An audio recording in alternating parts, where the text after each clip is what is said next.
Високи температури, а вода нема. Гостиварчани во нова неизвестност. Како да ја одржат хигиената и да се заштитат од инфекции кога основниот ресурс е ограничен.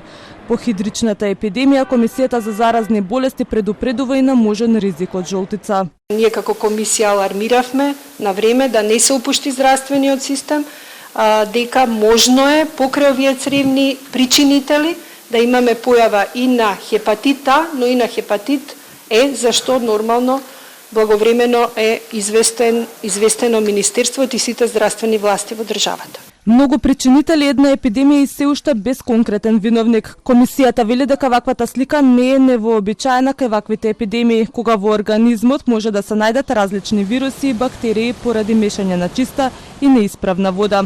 Но да се каже кој точно го разболел секој пациент, според експертите, тој одговор никогаш нема да се добие. Причинителите во конкретниот случај, кои што се изолирани се точно е со најсофистицираната метода која што се применува секдека во светот.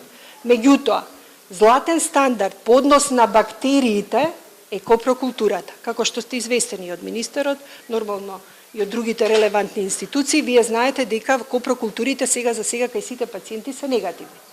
Што значи тоа? Да, имаме присуство и на бактерии, имаме присуство и на вируси, но кој е виновникот? Тоа до сега во светот никој не го кажал при вакви хидрични епидемии. Не очекувајте дека некој ќе го даде тој одговор сега за сега. Епидемијата во Гостивар стивнува, но истрагите продолжуваат. Новите податоци на здравствените власти покажуваат намалување на бројот на пациенти кои побарале помош. Од Министерството за здравство велат дека во текот на вчерашниот ден 197 граѓани првпат побарале лекарска помош, што е помалку во споредба со претходниот ден. Во болницата во Гостивар биле регистрирани 117 прегледи, додека во здравствениот дом биле запишани 80 прегледи во дежурната служба и 13 повици до медицинска помош.